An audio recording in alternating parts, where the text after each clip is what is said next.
All right, everybody. I'll be kicking us off today. Good afternoon, everyone. My name is Shalin Jyotishi. I'm the CEO of the Journal of Science, Policy, and Governance and a senior analyst at New America, a media platform and think tank based in Washington, D.C. For those of you who are new to our organization, for 10 years, JSPG has been the international open access outlet for students, postdocs, policy fellows, and early career researchers of all academic backgrounds to contribute substantive policy solutions addressing the widest range of challenges regarding science, technology, and innovation, from how to tackle space debris to pioneering new models for climate action. We publish policy memos and analyses, technology assessments, op-eds rooted in research, workshop proceedings, and other policy-oriented publications to address all sorts of issues covering science, technology, and innovation, policy, and management topics. Through strategic partnerships like with our friends at AAAS and the United Nations, the UK Science and Innovation Network, and others, our mission is to publish, nurture, and help elevate the next generation voices in science and technology policy. This event marks the fifth of a six-part expert dialogue series co-hosted by JSPG and the American Association for the Advancement of Science, which is generously supported by the Kavli Foundation. The call for paper celebrates the 75-year anniversary of Vannevar Bush's Endless Frontier, the seminal text which laid the frameworks for much of U.S. science policy to date. Each of our six expert dialogues have been helping authors get a better sense of key issues they can consider writing about for this call for papers, with an eye towards focal areas that tie back to Endless Frontier. JSPG and AAAS invite early career scientists and engineers and policy professionals to submit policy position papers covering a myriad of topics that will help us build a better future of American science and science policy for everyone.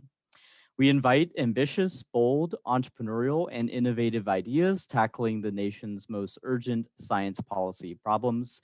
The deadline to submit is April 4th, 2021. And you can learn more at sciencepolicyjournal.org. All recordings will be posted on our YouTube channel, and I hope you'll subscribe and don't miss out on any other opportunities. We also are active on Twitter, Facebook, LinkedIn, Instagram, and we have a monthly newsletter for special ways to engage and opportunities. All links will be dropped in the chat momentarily. If you have any questions, please don't hesitate to reach out to myself or members of our JSPG team, Joanne Lee, Adriana Bengtson, and Sahil Mehta. Without Adriana, Joanne, and Sahil, we would absolutely not be here today. So much gratitude to all three of you. Today, we have an amazing panel to shed some light on how U.S. science policy can better optimize merit and excellence in our science enterprise. These speakers are so illustrious that their CVs alone could fill a volume of JSPG. So given our time, I will briefly introduce this stellar lineup before turning over to our moderator. While I do that, please follow them on Twitter and their organizations. You can share your thoughts with us. We'll be amplifying you throughout the session.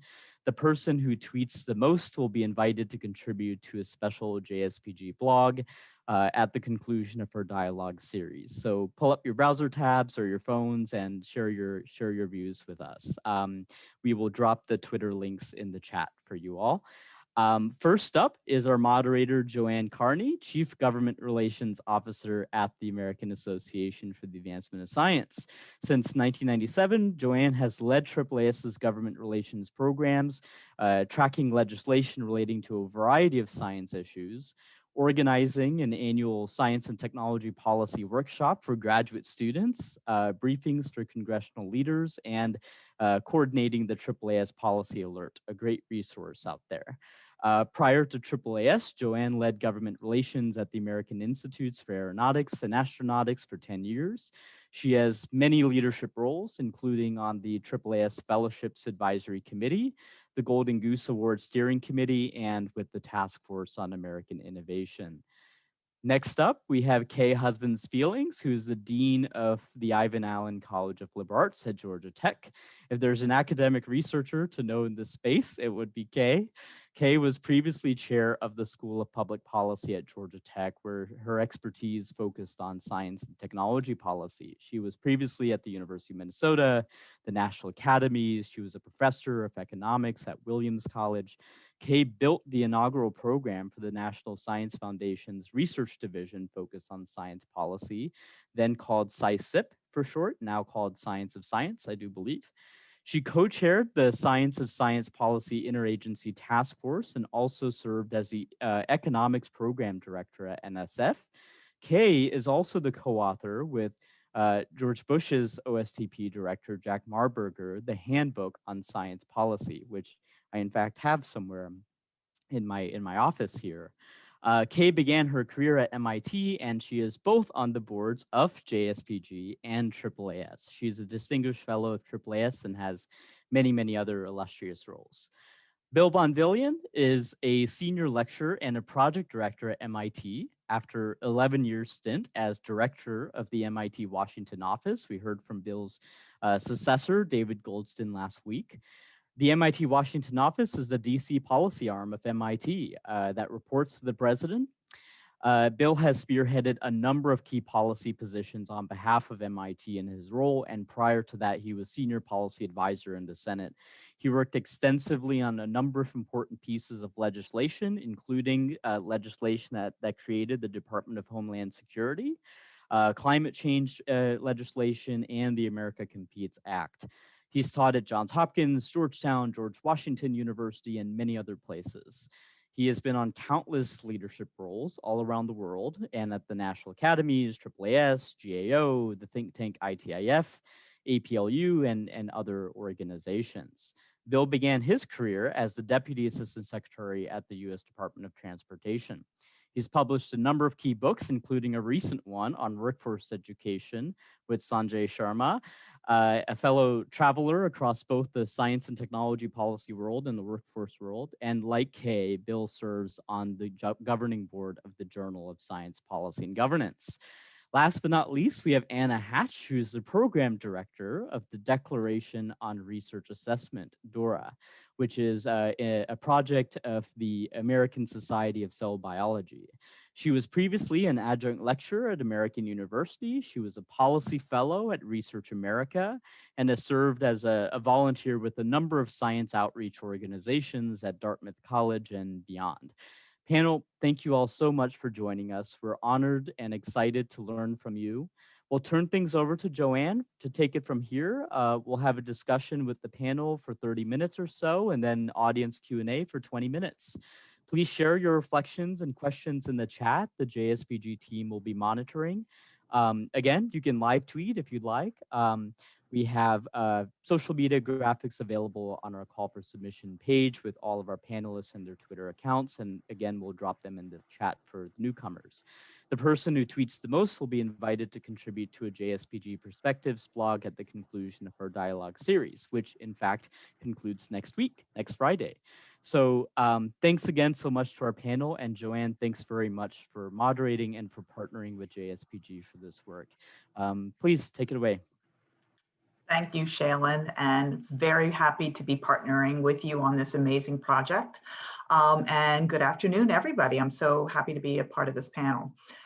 So the topic of today's webinar is scientific excellence. And as I was preparing for it, I was struck by how appropriate it was for the journal to have launched this competition in celebration of the anniversary of the Endless Frontier. Vannevar Bush noted in his seminal report to the president that the mobilization of science to aid troops during World War II was critical to win the war and, more importantly, to shorten it. And today we find ourselves again at the battlefront of the battle against COVID-19. And again, we've witnessed the transformative power that science and technology can bear in serving society. And as students of the Endless Frontier, we know that Bush had argued that those wartime investments had resulted in scientific and technological innovations that could and should continue to be put to use serving society long after the war was over. To achieve that vision, he argued that the federal government should continue to fund basic and applied research to be conducted at US universities. And furthermore, the judgment of scientific merit and who would receive federal research funding would be delegated to expert peers, specifically the scientists and mathematicians and engineers educated at the same institutions. And universities would serve essentially as the educators, the investigators, and the judges of the merits of scientific discoveries. And in return, our nation would benefit from these advancements to support a range of public goods, military security, energy security, food security, and public health and environmental protections. This in turn would lead to new commercial products, innovations, and industries to advance economic progress and an enhanced quality of life. So we are very fortunate today to have three amazing speakers and knowledgeable experts on the subject. And they will explore during this discussion on how scientific merit and excellence have changed, how it needs to further adapt to new horizons, as well as the evolution of the innovation process and the impact this has had on the scientific process and the importance of a diversity of ideas, people, and metrics of success.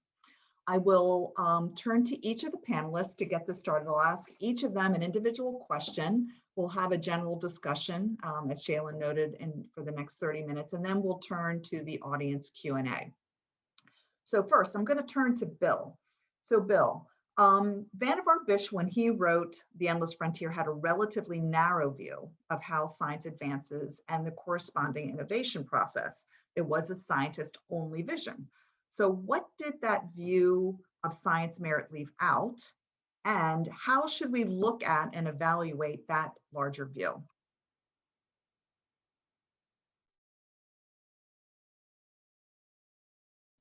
Bill, it looks like you're on mute. Thanks, Joanne. I'm influenced, as I consider your question and answer it, by the work that I've been doing for the last few years. I've done a lot of work on advanced manufacturing and a new book on workforce education, as Shalin mentioned. And they've really, forced me to kind of open my aperture on the way in which I think about things like scientific merit and innovation policy. As we all know, Bush in his Endless Frontier book, he promised the public that, if the taxpayers funded science, they would get, some critical outcomes. And one of those was what he called public welfare, which really was economic well-being. So it was kind of an early view of science-based innovation theory that later, Nobel Prize economist Robert Solow told us, this technological growth is going to be the dominant factor in economic growth and overall societal well-being from an economic perspective. But, it turns out that science itself really is only one part of that broader welfare kind of mission that Vannevar Bush envisioned. So, Bush was thinking of the innovation system, as Joanne mentioned, really as scientists and engineers. He was arguing that by funding basic research, we would get economic well-being. That's the equation he created in his book. But I really think, and I think, my fellow panelists would agree, that science-based innovation requires a broader view. Innovation encompasses not only science and research, although they're critical components, it encompasses technological development and indeed stretches to include the production process itself, I came to find. Americans don't normally think of production, of manufacturing, as being innovative. They just assume it happens.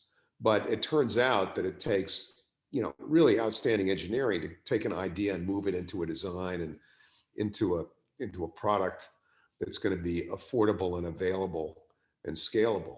That's a very, very complex process. And then often in the course of that process, you have to completely rethink the science as well. So creating a new technology and producing it is a highly innovative process. And to limit our thinking about innovation to just the R&D stage, as Bush frankly was driving us to do in his thesis, is limiting. So innovation really needs to be seen more as a system of which research is one part.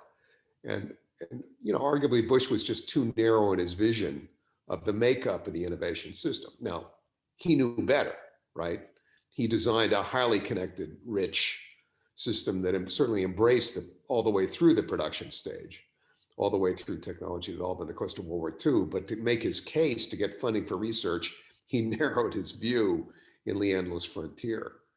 But we've got to, if we're going to take into account that innovation is broader, then we've got to think about what the inputs to that innovation system are. And that means, I would argue, that we've got to take into account the technical workforce as part of that innovation talent base. It's not only the scientists and the engineers.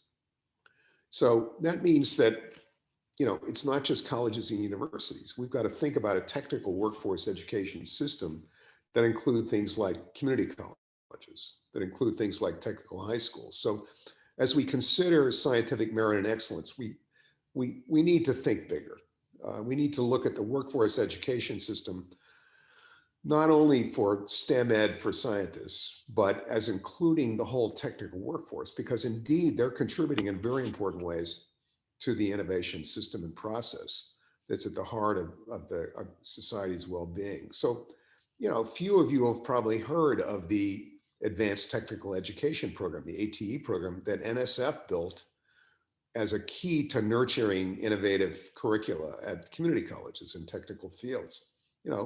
Probably few of you thought about the now 15 advanced manufacturing institutes as part of the innovation system. But that system doesn't belong just to NSF and to NIH. And, all these new institutes all have workforce education programs because they found you can't do advanced manufacturing unless you've got a workforce that's educated to implement it. So the US has got a very, very deep workforce education, problem. We poorly connect work and learning. Our education department, our labor department programs are quite disconnected. Our community colleges are very under-resourced. Our universities don't even think the technical workforce is part of their task, right? It's not their problem. But you ask Americans, and this is a kind of a signal of the issue, you ask Americans what their workforce education system is, they don't know. They know what college looks like, they know what high school looks like, they know what community colleges looks like in most cases. But ask them what the workforce education system is, they shrug their shoulders. You ask a European, they know, right? In many European countries. But we really need to improve that system, I would argue. We're just leaving too many people behind. The disconnects are creating just too much economic inequality. And then in turn, the limits on innovation have meant that we've had stagnating productivity for the last 15 years, a key driver in economic well-being. And the workforce, along with technological innovation, is one of the two key inputs to fixing the productivity problem we've got that affects our ability to deliver economic well-being. So I'd argue that we just need to open the aperture, as I said, on Bush's vision. And workforce education turns out to be one of the pieces that we need to start to understand in this kind of larger view of science policy and needs to be considered as part of scientific merit, scientific excellence. Thank you. I like that phrase, open the aperture. It's very appropriate. I think all of the panelists will be doing that. I think that should be one of the goals here, right? So next I'm going to turn to Kay, because scientific merit, you talked about the innovation process as a whole, kind of the system as a whole, but scientific merit also applies to the scientific process itself and how we do science. So Kay, I'm going to ask, so one dimension of scientific merit is that research has an obligation to provide information that advances the field of study. And the traditional focus of science has been to generalizable results that are typically derived from large data sets. Yet when it comes to important some aspects of research like social science research and addressing issues like diversity, equity, inclusion, data sets may be small or almost non-existent. And so what is the best design for social science research where only a small amount of data may be all that is available? And are there any kind of implications when it comes to trying to set public policy, using science to set public policy?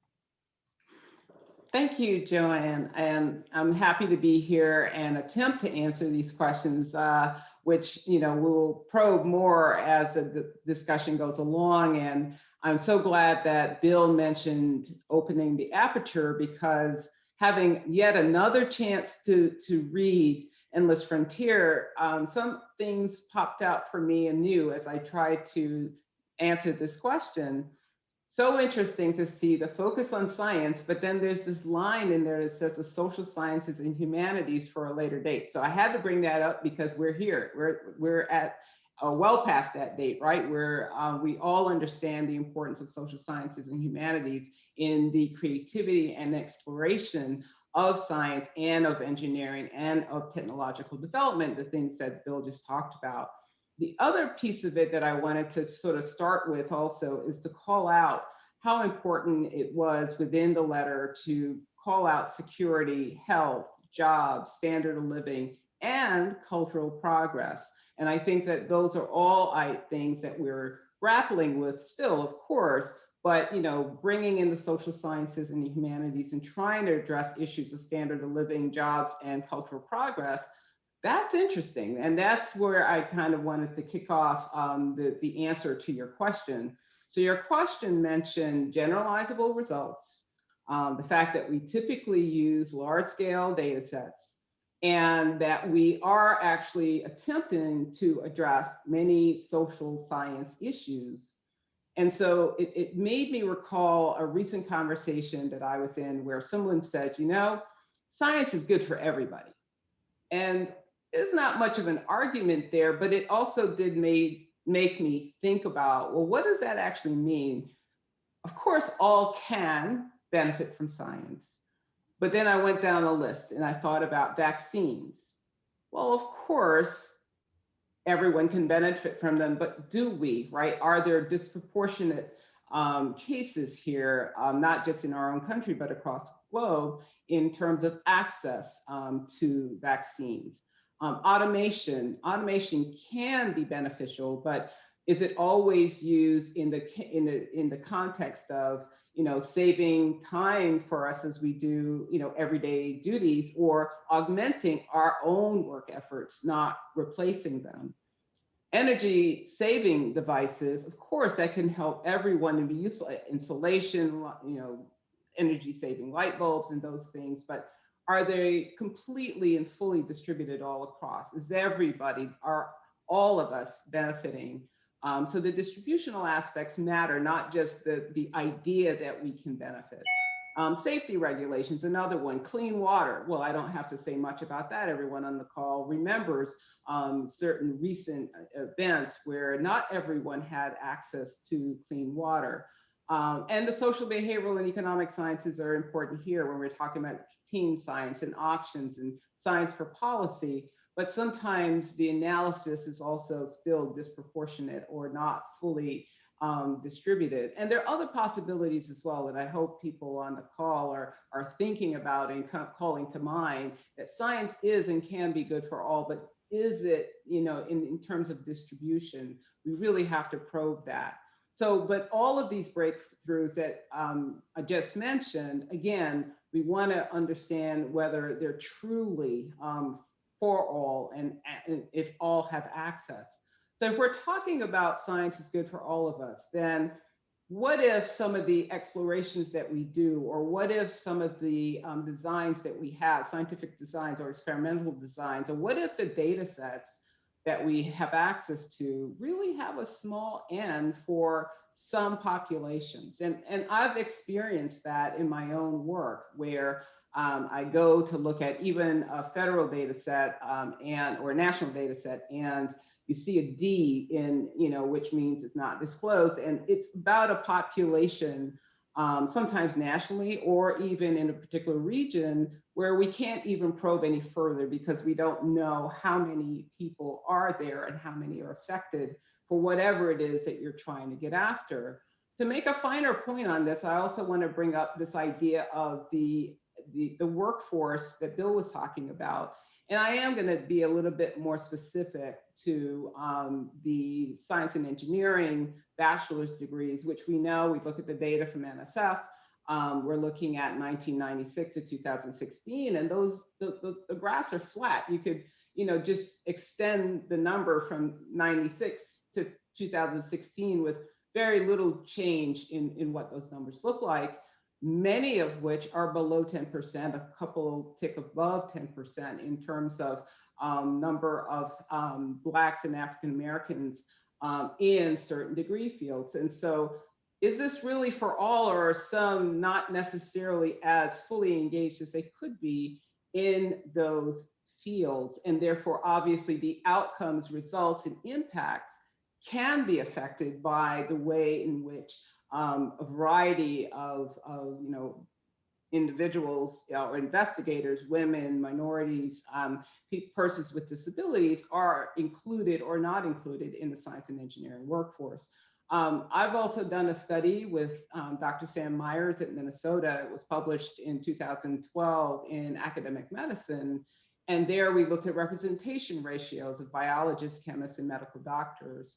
Consistently throughout a few decades, we saw that representation ratio for white females and African Americans well below 1, and for white males very much above 1. Again, another look at the data, another look at not just underrepresentation, but in many cases that small n problem, where it's very difficult to use the quantitative tools that we need to get after the answers and some of the solutions to what persistent problems are in terms of socioeconomic problems or socio-technical problems. So what I want to say here, I'm going to try to bring this home here. Identifiably, a small n problem is something that I hope the researchers on the call are going to take up, and take it up in many different ways. Some will just be able to produce new tools, hopefully, that will allow us to solve not just the big data issues and work through that, but also the small data issues. I'd like to be able to see the research in that area. Of course, we have to call out and rely on qualitative analysis, not just quantitative analysis. So with the small n problem, just trying to make sure that we're thinking through, what do we do to get more cells or the data or the data techniques much more available for use, but also to make sure that we're also including the qualitative analysis that very much is necessary to explain the why, not just the what. So those are some of the answers that I would bring to the table. A couple more things that I wanted to talk about here. One, intersectionality. And I suggested everyone go back to Crenshaw in 1989 and read what intersectionality actually means, and that we include, expand our quantitative research in this area to take into consideration intersectionality. That's an important piece as well. Scientific curiosity, creativity, and investigations, that's our challenge, especially when we're looking at areas where our results really do depend on foundational data that are oftentimes not readily available, or we're struggling through the small n problem. So that's one piece that I wanted to mention. The last thing I wanted to say here is that there are a few things that I think we need to work through, and the tools to really have this boundlessness. Bill said, open a different aperture or expand the aperture. And I'm really thinking about the boundlessness of this endless frontier of the research investigations that we can engage in. And there are a few things that I hope, again, that we can get to here. One is to integrate a multidisciplinary knowledge on these topics that we're discussing. Enhance the focus on empirical observations, data, metrics, and statistics, especially related to underrepresentation in STEM fields. We need better curation and focus on educational preparation, including assessments of educational attainment, contextualization of education access, or contextualizing educational access, opportunities and outcomes, and the identification of critical causes of underrepresentation in STEM. We need to expand our research targeted at identifying workforce dimensions, just as Bill just said, so I won't go much more into that. And fifth, we need to also conduct additional research focused on socioeconomic and socio-technical impacts of inclusion and non-inclusion in the workforce of STEM-trained individuals. Lastly, the last thing I'll say here, I mean, because this is about scientific merit and scientific excellence, and what are we trying to do here? How are we trying to tackle these hard problems? And how does that then get into the investigations that we do and eventually published? And I think that my answer to that is that we really need to focus on some of the hard problems where the data need better tools to investigate, especially when there's a small representation in some of these areas. But we also need to be able to ensure that that research is well received and is part of our scientific, productivity, and that the scientific merit and advancement processes are welcoming and understand how to review and publish that research. So that's all I wanted to add for today. Thank you. Thank you, Kay. I'm glad you also raised the issue of assessments, the curation assessments and outcomes, because that kind of leads into what I was hoping to ask Anna. And so that's kind of perfect segue, given what you're working on and the DORA project in particular. So what are some of the obstacles that prevent the development and adoption of new standards of scientific merit and excellence?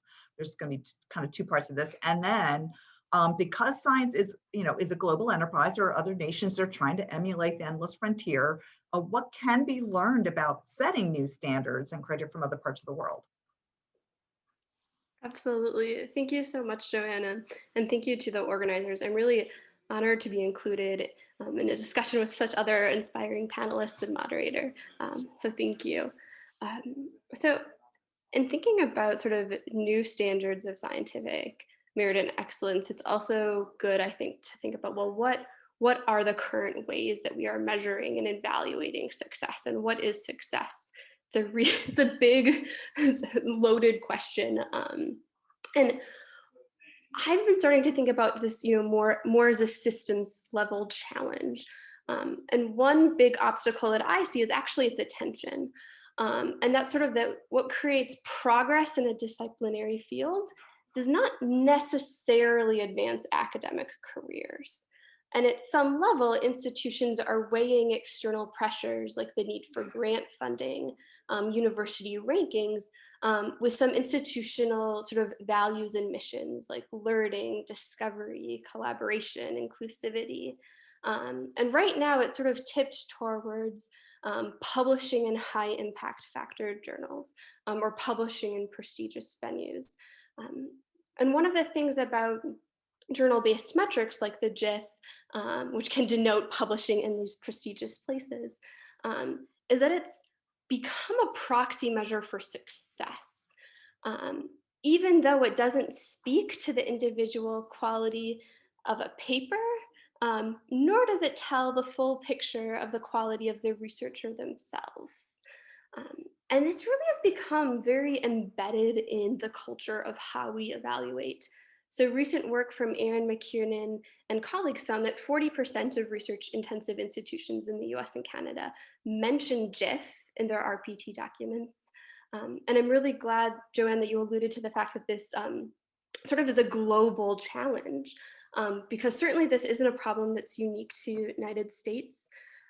So the European University Association, they routinely conduct surveys, and the latest data that they have from 2019 of 206 universities in about 32 European countries found that 75% of responding institutions continue to use JIF for academic career advancement.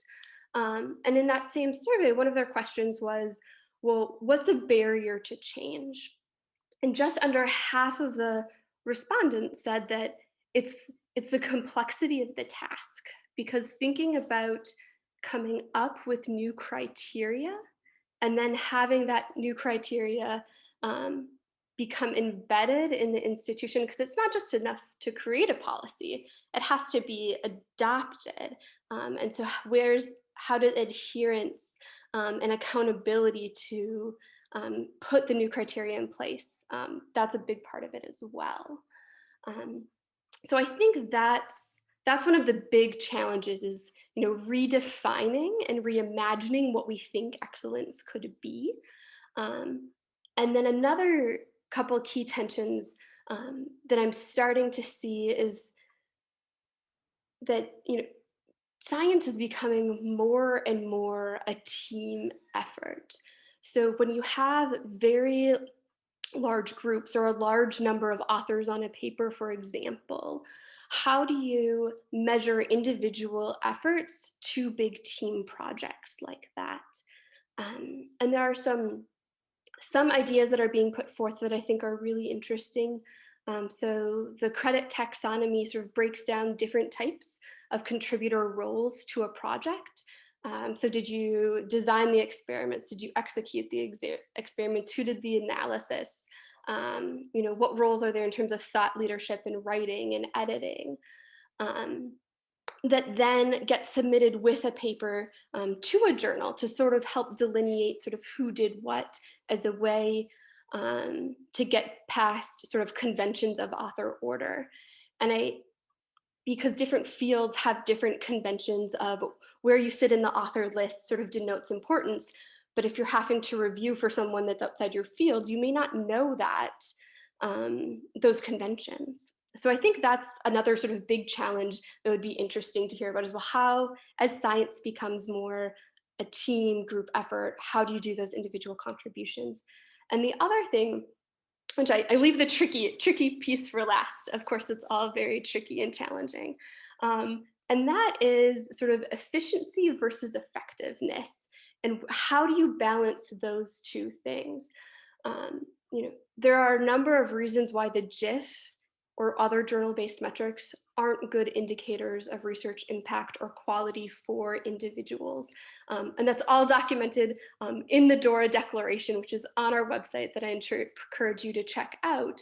But numbers are appealing because they feel concrete. They're very efficient. They're easy to compare. But we also need to figure out, well, what can't they tell us? And by using them, what information don't we have? And so I think a critical sort of investigation from that point of view of like, what can't they tell us and what do we need to know will help sort of balance out a larger picture of, what could research excellence be?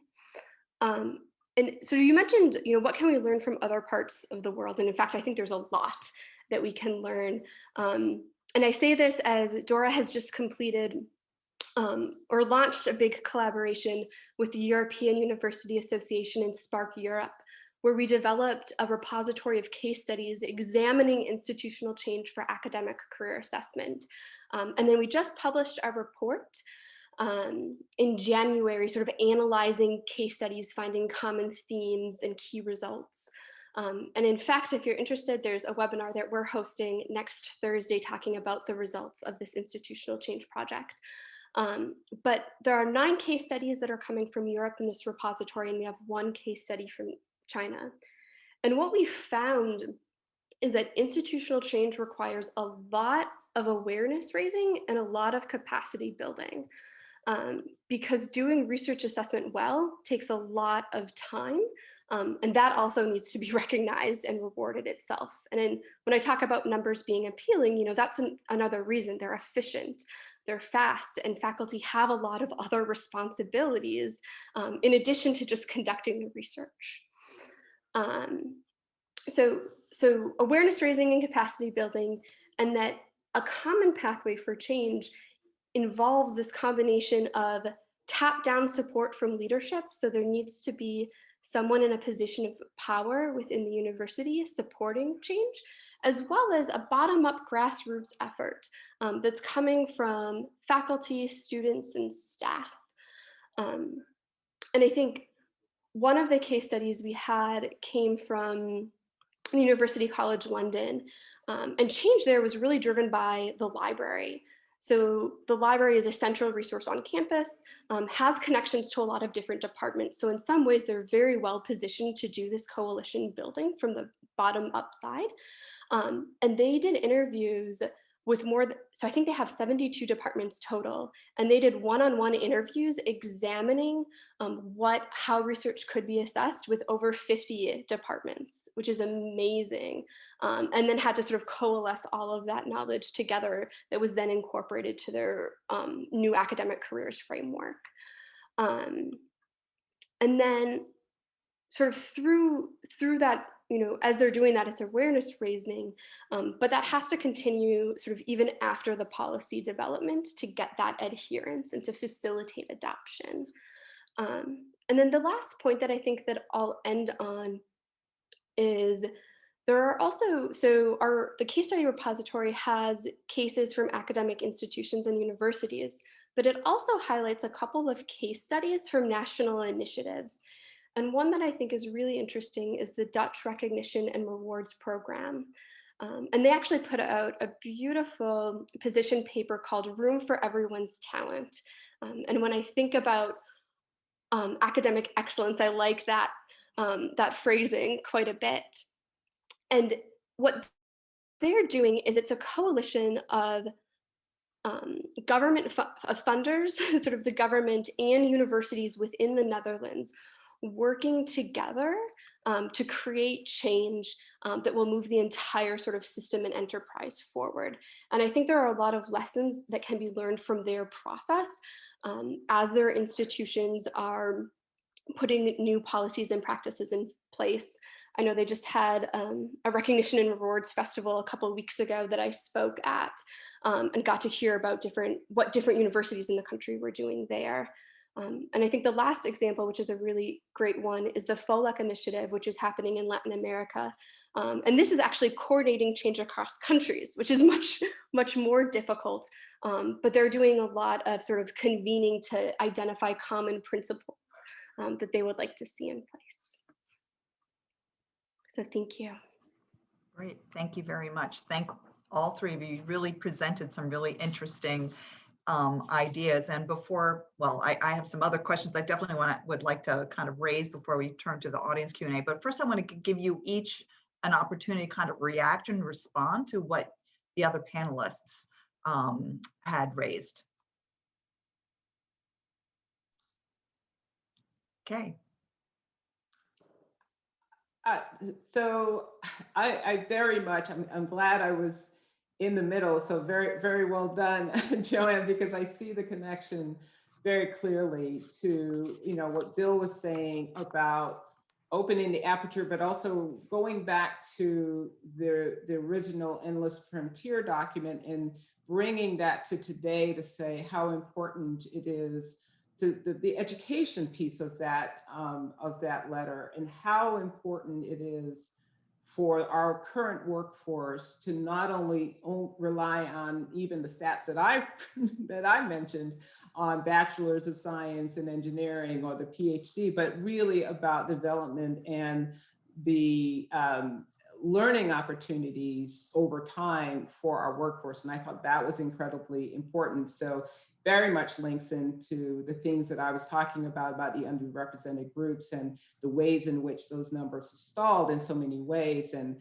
why it is important to look at the workforce and to look at the education system and where are we doing well and where aren't we doing well. And so appreciated Anna's point there about, well, then when we do research in this area, and we're doing research where the data are really, the paucity of the data and the techniques are not there to deal with it, how is that distributed, and what is the currency of that research, and how is that appreciated within our scholastic system, like higher education? And when we're looking at certain types of indices to say, yes, this is excellent work because it's ranked highly in a given index. And that's not necessarily the case, because the impact of some of the work that we can do using different methodologies and just relying on the data. And I'm an economist, so I don't usually rely very heavily on the data, right? On the quantitative data. but it's so important to see where we can get to in our system of understanding what is truly excellent work that moves the needle. That is not necessarily what we always thought was the case 10 years ago, 50 years ago, 75 years ago. And so I very much appreciate being in the middle, because I think I see those linkages very well. One quick reaction, Joanne. Each of our pieces actually told an interesting story, I thought, when they were combined together. And I think they're all part of a story that, when Vannevar Bush wrote The Endless Frontier, as you reminded us in your comments, Joanne, he has essentially 4 visions for what, invest in basic research. We were going to get 4 things. We were going to get, public welfare. We're going to get economic well-being, right? We were going to get public health. We were going to get a whole new health system, a whole new health capability out of investing in science and research. We were going to get national security, and then he focused on, to do this, we're going to have the talent base to be able to carry it out. So let's invest in STEM and the research system that goes with it. So those were the 4 pillars, and I thought, interestingly, we actually managed to cover, at least 3 of those in our conversations, the kind of thrust we put out. And I think the difference between our time and his time, although certainly the realization started to be there in 1945, but science is now just so much bigger and so much more central and basic to everything. I mean, going through the coronavirus crisis, every day there's new science that descends on every American, right? Because it is so central to coping with this pandemic. And in turn, I think, the contributions that Anna made is to remind us, look, we better get that science system worked out, right? We got to get that operating. If science is so big and so important, we've got to get that operating system kind of shaped up to reflect the kind of effectiveness that we need to get to academic excellence, to scientific excellence, as she pointed out. And then Kay, of course, reminded us of a series of things, including a series of process points that we need to take into account. But I think her underlying point on the need to bring in new communities into the scientific process is just core. If we're going to have a strong system here, we have to do that. There's just no alternative. So I think, we actually told an interesting story that Vannevar Bush might actually recognize if he was listening in. Absolutely, and I agree with both of what both of you just said right now completely. And hearing all of these reactions, I think it just reminds me of how connected science is right now, and all of these different disciplines. So when you're thinking about excellence, it's all of the steps along the process too. And it's not just the output, but it's also as you go through. And are we bringing, are we doing research sort of for communities or with communities? And which do you want to recognize? And of course, it's you want to do research with communities, and being cognizant of sort of, what do we know, with the benefit of hindsight, how can we look back and sort of apply that to the future? Can I say one more thing? Because something Anna just said, and Bill as well. When we talk about excellence, it's also who gets to decide? Right. And so this idea that everyone is not necessarily at the table then makes a difference. And so Anna, when you say, it has to be not just on communities, but also with communities. And the CIAS report, the most recent one, does go into that. Community voices in science is really an important piece. But I'm really glad that you pulled that out and focusing in on excellence, because the word makes one think, well, somebody has made a pronouncement that this is better than other things, right? But Mhm. who's at the table that gets to make that decision? Something I'd like to reflect on as well. Yeah, absolutely. And I think one of Dora's objectives is to sort of to call for broader representation in researchers in the design of the assessment practices themselves, which is exactly just what you were saying, is that, like, who gets to decide what is good? And in in a very bad analogy, but the movie, I think it's with Julia Roberts, Mona Lisa Smile, and they're talking about art. And she shows a picture of like a painting that she did as a child and says, this is art. And they're like, oh yeah, it's beautiful. And they're like, well, she's like, why is it beautiful? And they're like, well, you said it was art. And it's like, well, the people involved, like who gets to decide what's good? And how does that change our view and perceptions? That's a great question. So before I turn over, I guess I wanted to throw one question out before we turn, because we do have a number of audience questions. But one question, we've talked about the things that need to change and adapt and be updated and improved upon. But what aspects of this Vannevar Bush vision of scientific excellence should we not change? What are we doing right that we shouldn't be messing around with?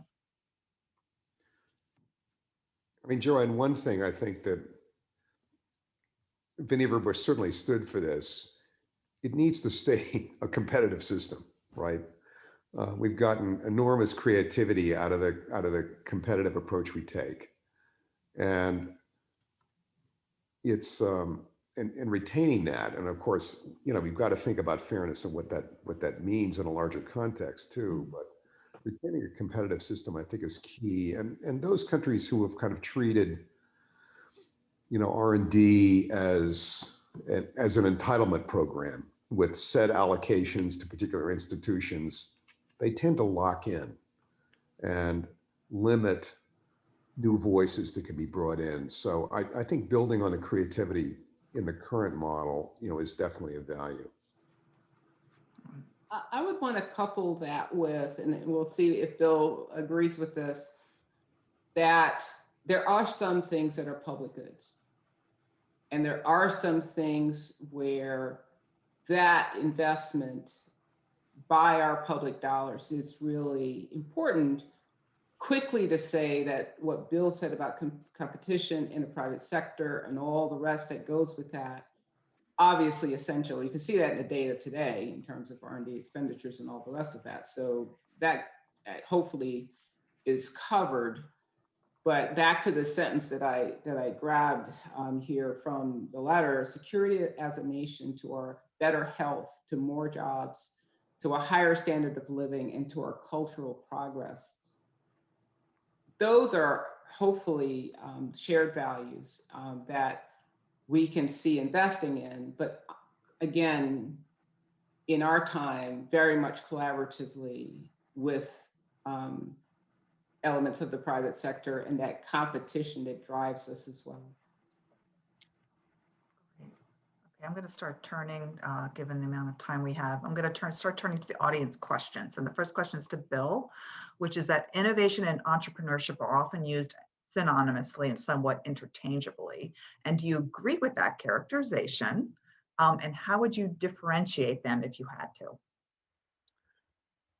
I think they are different, actually. Innovation is, it's the whole system, right? It's a larger thing.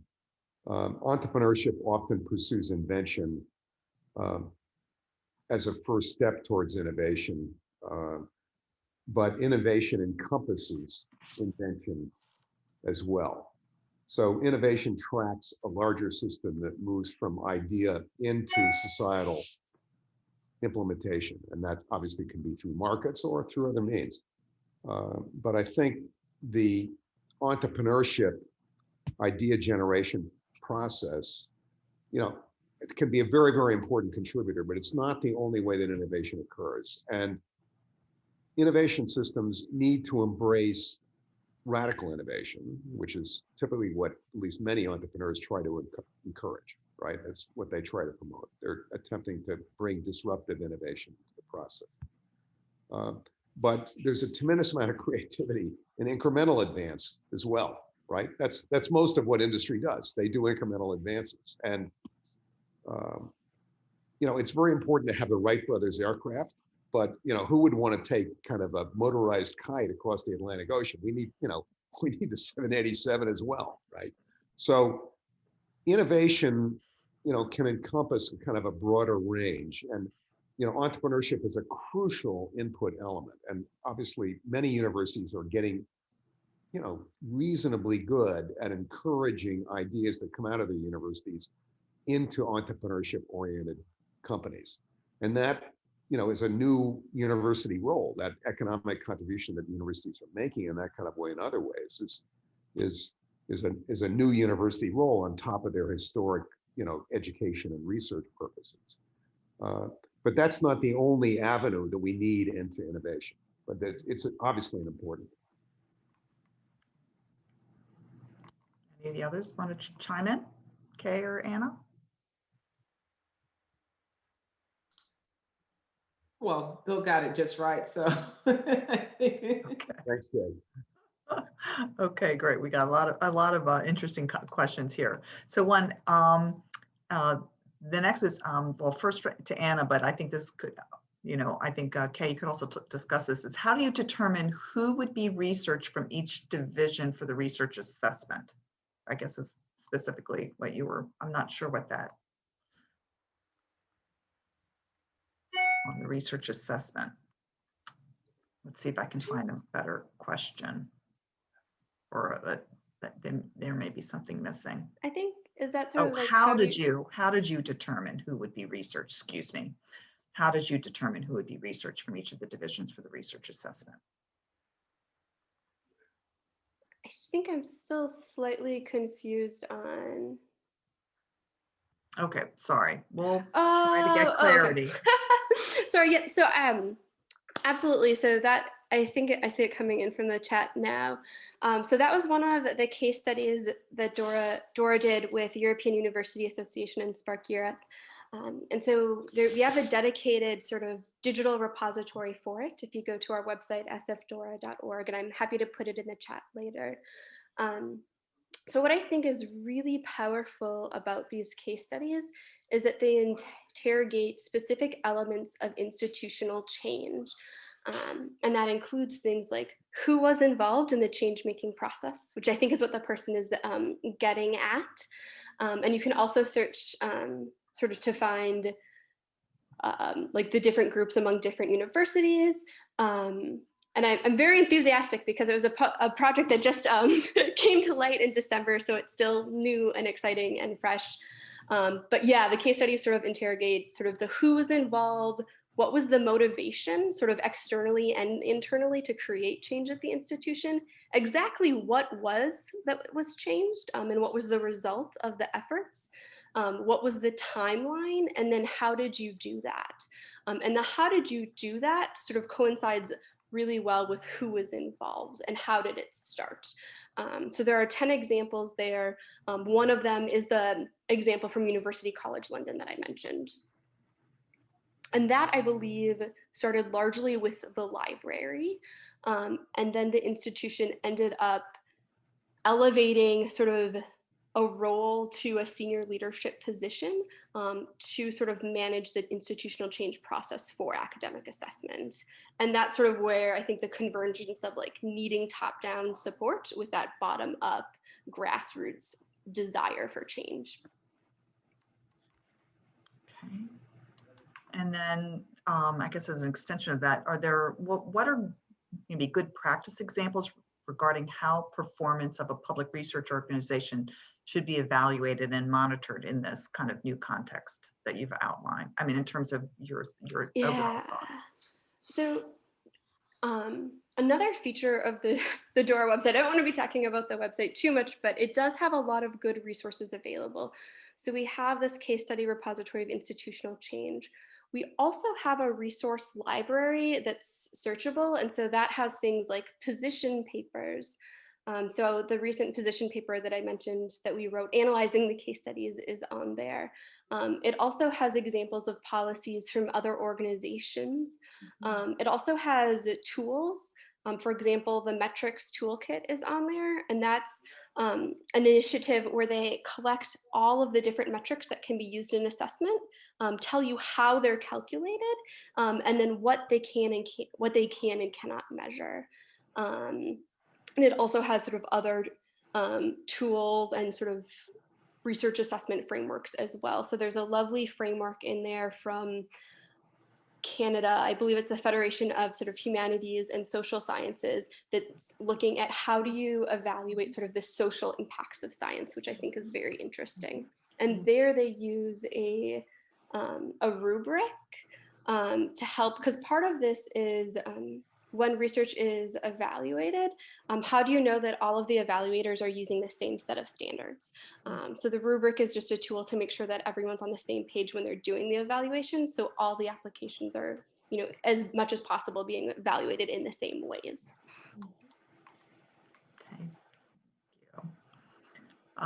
Okay, this one's kind of a broader, just for anyone, is this notion of the definition of scientific merit and how it tends to be, we've kind of touched a little bit on this, how it's society or institutionally defined, and what would you think, or what would be a starting point to how do we change this kind of, this system of how we define scientific merit through the lens of society and institutions, and what part of these systems is most open or vulnerable to change?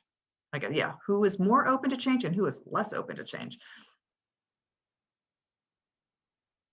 Well, that last part is really tough, but when Anna was speaking, I was thinking about the extension to that question to the reviewers that we have for national agencies like the National Science Foundation and National Institutes of Health and USDA, et cetera.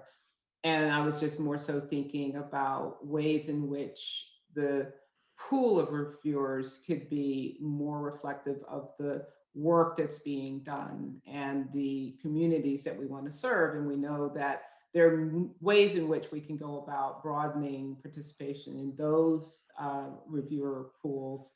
But then the added benefit is that then those reviewers know more also about what success looks like in terms of the development of proposals. And there's a way in which this can occur. And that then gets back into the scientific input stream in terms of who is doing the work and for what purposes. And so I really appreciated the specificity of what Dora has done, and pulling in the work from maybe CERC or something like that over in Canada is really great. But I also think that there's some lessons learned here for some other activities that are going on domestically. Any other thoughts? Just to build on what Kay just mentioned, obviously we have different arrangements for the review process itself. And, scientific agencies are dominated by, something Vannevar Bush would have been highly familiar with, peer review. But obviously that's not the only system here. And, I've done a lot of research over the years on DARPA, which really relies on a strong project manager selection process. And the project manager is not alone. Project manager has, at DARPA or ARPA-E or IARPA, they have a series of tools to bring in further insights beyond their own.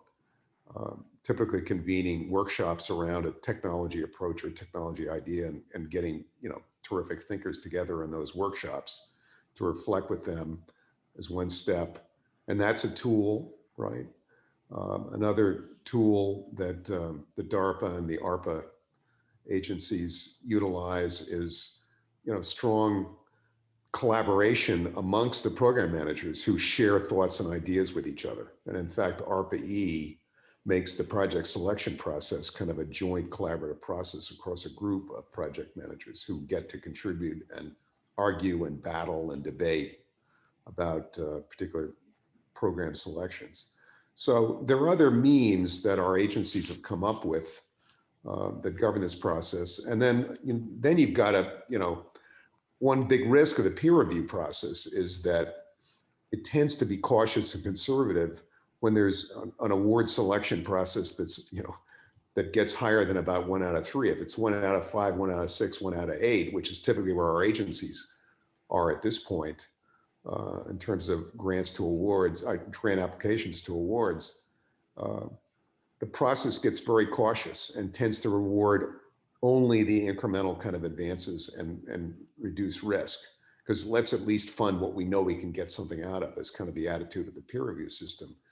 How do you step outside that? So agencies that are dominated by peer reviews are attempting to develop portfolios for high risk research, where that's going to get a special, the breakthrough opportunities will get a special interesting kind of look. And similarly to bring in diverse communities. So it's not just, older white males who have a history of 50 awards. We get younger researchers and researchers with less of a success rate today, brought into the system to hopefully contribute to it. So there's a whole series of tools we're beginning to think about in the grant award process and folks like Dora are obviously spending time on this. So I'm kind of, as a moderator, going a little off script. So do you think that the structure, we tout the decentralized structure of our federal government as being one of the strong elements of our capacity to innovate and scientific discovery? How much of the actual structure, you talk about ARPA-E, there are other proposals out there that you've seen from Congress, how, without naming names, how much of the structures of the government itself impeding our ability to kind of push the envelope? I mean, I could throw something out, but let me my colleagues jump in. I mean, Vannevar Bush didn't want 50 agencies. He only wanted NSF, right? He wanted centralized science governed by a kind of a loose committee structure, but he really wanted one agency. And he lost that battle when Harry Truman vetoed his precious National Science Foundation Act. Then it wasn't stood up for several more years later. And meanwhile, agencies proliferated. So we got, by Truman's veto, we got a decentralized system. And there are obviously major advantages to that. But the deep problem in the US science system is that we don't have the ability to cooperate across common problems across agencies, or even, for example, in NIH, within agencies, across institutes and centers. Very, very deep problem. I mean, OSTP tries to cure that, but a nanotechnology problem is not just a problem that's owned by NSF. It's shared by a slew of agencies, and yet we cannot operate together to tackle the best courses to solve an underlying deep science problem that's shared by many. Thank you. Okay. Oh, did you want to jump in, Kay? Well, it's another tough question, but I think that there's much that can be done currently, given the system that we have, to have more collaboration. I think coordination is a stronger word. I think we're kind of toying between collaboration and coordination among the agencies to tackle the grand challenges or some of those major problems that Bill just mentioned. So I'm more of a, let's see what we have currently and work on organizational structure to see more of that opportunity to combine forces on specific issues.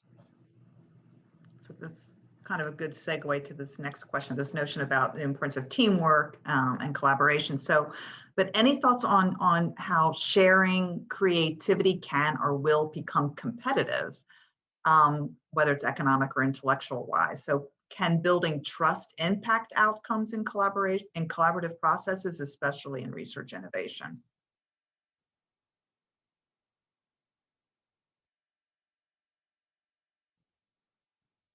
I have to ponder that.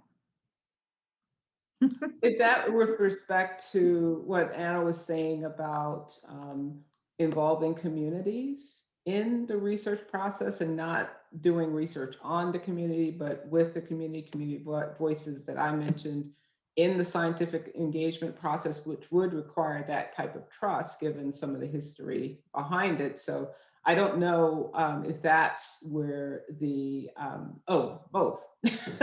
Now she's quick.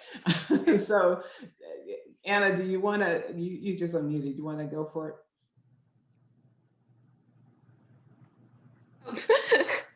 I was about to unmute myself out of muscle memory. Yeah, I mean, can you say that question one more time? On I want to any make sure thoughts on sharing Sure. creativity? Can it or Yeah, will it okay. become competitive? Got it. Whether it's economic or Okay. intellectual wise. Yeah, so there, just as Kay was getting at, there are sort of like two ways that I was thinking about it, and you can think about it. So the with community is, or in terms of sort of like competitiveness and collaboration with other academics. And I was sort of going down that academic route, where I was drawing sort of the big break. So now sort of steering back towards this. You know, I think there's a lot to be gained by involving communities in research. And I think that's will lead to more creativity. I think it will lead to better outcomes. And I think at some point, people will be rewarded for engaging with communities such that it will become a standard, is kind of my hope. I don't know. I mean, what do you think, Kay? Well, I think that at the core of what we're trying to get to is that creativity and curiosity. And if we are, as Bill was just saying, sometimes, you know, so close to how we've been trained. So we're just doing the iterative piece. And again, if we're in a place where we're not necessarily experiencing all the distributed outcomes from the things that we are, you know, producing, new technologies, whatever, and we're not really, or vaccines and all the rest, then we miss something. We miss some of the intelligence of what is the problem. And our hypotheses, therefore, are lacking, and our processes, the connectors between what we're trying to solve and where we're trying to get what we know, some of those things are inhibited because we just don't have all the players on the field. And so that's where that part of community comes in. And you're right, it could be that we're not just talking about the community, but we're talking about biologists and chemists and you know, philosophers. And it could be a variety of ways in which we need to tackle problems that are not only, I mean, the direction you were going at it, where you were seeing it on that side, and I was initially thinking about all the things that we miss because we are away from where the problem is most most pressing. And you know, we sometimes are at fault for the not knowing. And you know, we're investigators, we should know, we should get about knowing even if we don't know. So that's how I see it. That but all of that, the person asked a question about trust, or it got put in there somewhere, and I felt that it was absolutely important that that level of trust among the researchers, or trust between us and communities. I do think that that's an important bridge. And how to develop that? Well, there's a science of how to build that, right? There are sociologists, there are other fields that can tell us how to do those things that are so important for those nodes to connect. I mean, just to add a point to what both Kay and Anna have been talking about. I mean, the classic example of bringing in communities is probably, you know, the AIDS HIV crisis that NIH had to wrestle with in the 80s. And, you know, Tony Fauci, who seems like he's been at NIAID forever, in fact, you know, was right in the center of that crisis moment. And the gay community organized, and it forced NIH to really rethink how it brought in affected communities into the research and research design process for much better outcomes, frankly. it was transformative of the way in which NIH was approaching, AIDS research and the medical outcomes that it was considering. And it stands as kind of a, as kind of a guiding light for us, I think, on the need, as Kay was arguing eloquently, to bring in these additional communities. And there's another underlying problem here, which is that technology is always a two-edged sword, right? There's always potential huge benefits and enormous potential risks, right? We're seeing that in social media today. So bringing in people that can help the technologists and scientists understand what the issues that society is going to face as a result of their creativity, I think is very important to anticipate that early on and involve a thought process, and communities are going to be affected by it. In that process, I think it's going to be increasingly key as science plays an ever larger societal role. Thank you very much. I think that's good. We have come up to the hour. I think that was a great point to end on. Shows some really promising opportunities at the horizon. I hope this was very helpful to our audience and generate some great ideas for writing papers. And I'd really especially like to thank our panelists, Bill and Kay and Anna in particular, for participating. I wish we had more time. There were a few more questions we didn't get to, but in the interest, I know the time is up, and I want to turn it over to our organizers and partners, and want to turn it back to Shalin. Thanks so much, Joanne. Much appreciated. Folks, yeah, I hope you'll just join me in just thanking our amazing panelists for this discussion. I learned so much from our conversation today. So thank you, Bill and Kay and Anna, and of course, Joanne, for moderating. A couple of quick announcements as we wrap up here. I'm going to actually share my screen so I can highlight a couple of things. So this is our call for papers page. Next Friday, same time, same place, we will have our final lineup of our series, which is focused on community engagement and public engagement in science, with a great lineup you see on screen. So hope you all will join us. Again, our call for papers deadline is April 4th, and you can find a number of materials on our website. Thanks again so much for joining JSPG and AAAS for this joint feature, and hope you all have a great weekend. Cheers. Thank you, Thanks, Shalin. everyone. Thank you. Have a good day.